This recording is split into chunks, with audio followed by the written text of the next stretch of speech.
இதோ இந்த கால விழுந்துக்கோ. அருமை தங்க கட்டிகளா ஆதாரம் வேணுமா? இது எதுக்குன்னு தெரியல. கொஞ்சம் ஆமா குஞ்சுகள் ப்ரூஃப் கேட்டு அண்ணனை எங்க கொண்டு வச்சிருக்கேன் பாருங்க.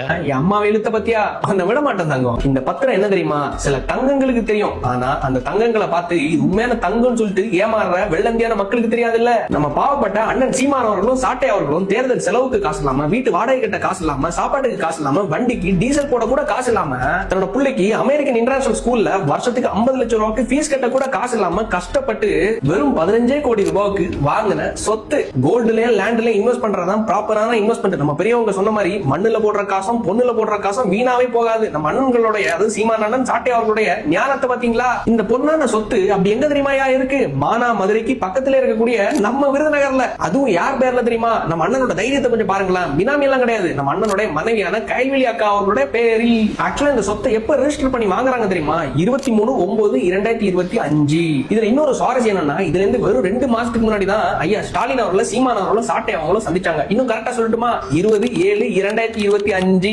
இதுல இன்னொரு நகைச்சுவை என்ன தெரியுமா? இந்த சொத்தை வெறும் 50,90,000 ரூபாய்க்கு தான் நாங்க வாங்கியிருக்கோம் சொல்லிட்டு கணக்கையும் காட்டியிருக்காங்க. சரி, இன்னொன்னு, இந்த சொத்தோட ஒட்டுமொத்த பரப்பளவு எவ்வளவு தெரியுமா? அதாவது குவாண்டிட்டி எவ்வளவு தெரியுமா? கிட்டத்தட்ட 25 ஏக்கர். ஒரு ஏக்கருக்கு எத்தனை சென்ட் வரும்? 100 சென்ட். கரெக்டா? 100 × 25 எவ்வளவு வருது? 2500 சென்ட். அது 2500 சென்ட்ஸ். இவங்க கணக்கு காட்டின மாதிரியே 50 லட்சம் ரூபாய்க்கு அந்த 25 ஏக்கரை வாங்கியிருக்காங்கன்னா அப்ப 50 லட்சம் டிவைடட் பை 2500 சென்ட் எவ்வளவு வருது தெரியுமா? 2000 ரூபாய். 2000 ரூபாய்க்கு இந்த 2026 வருஷத்துல ஒரு சென்ட் வாங்கியிருக்காங்களா? யோ, 2000 ரூபாய்க்கு ஒரு சென்ட், அதுவும் விருதுநகர்ல கிராமத்துக்குள்ளேயே ஒரு சென்ட் மினிமம் ஒரு 50,000 இருந்து 60,000 ரூபாய் போகுதுன்னு மொத்தமா 2500 சென்ட். கால்குலேட் பண்ணி பாருங்களேன். 2500 × 60,000 ரூபாய் எவ்வளவு வருது தெரியுமா? 15 கோடி ரூபாய். ஏடா, திமுக கிட்ட காசு வாங்கிட்டு தானே கூறன்னு சொல்லிட்டு நாங்கெல்லாம் கேள்வி கேட்டா எங்களெல்லாம் பார்த்தா மக்கா தெரியுதுல, கோமாளிகளா தெரியுதுல. அடுத்தது தூக்கிட்டு வருவாங்க பாருங்களேன். இது இஷ்டதானத்துல கொடுத்த சொத்து, தானமா கொடுத்தாங்கன்னு சொல்லிட்டு எனக்கு ஒரு புரியல. அதாவது இஷ்டதானத்துல கொடுத்த சொத்தை எதுக்குடா டாக்ஸ் கட்டி ரெஜிஸ்டர் பண்றீங்க? தெளிவா சொல்றேன். இவங்க அடுத்து உருட்ட வருவாங்க. இது பூர்வீக சொத்துன்னு சொல்லிட்டு. இது பூர்வீக சொத்தெல்லாம் கிடையாது, வாங்கப்பட்ட சொத்து. அழகா போட்டிருக்கான் 23/9/2025 வாங்கப்பட்ட சொத்துன்னு. காசு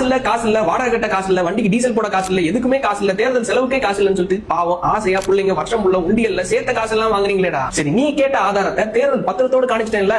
இது எப்படின்னா, வேலையில போற வாந்தான பிடிச்சி சீலை கடலை விடுவாங்கல்ல, அந்த மாதிரி. நான் தான் நேற்றுக்கே தெளிவா தானே போட்டேன். அவர் வந்து கன்னியாகுமரிக்காரரு, பார்த்து எடுத்து விளாடு, தரமா செய்கை இருக்கான்னு தரமா வச்சு செஞ்சாரா? வா, இனி வந்து காலைல விழு. ஆனா இதுல என்னன்னா, அண்ணன் பொழப்ப இவ்வளவு நாள் குழந்தைகளை வச்சு திரள் நிதினு சொல்லி திரட்டி அது ஓட்டிட்டு இருந்தான். சின்ன சின்ன ஆமா குஞ்சானிச்சு செஞ்ச வேலை இப்ப அண்ணனை மொத்தத்திலே பொழப்புல மண்ணாரி போட்ட மாதிரி ஆக்கி போட்டீங்களா டை?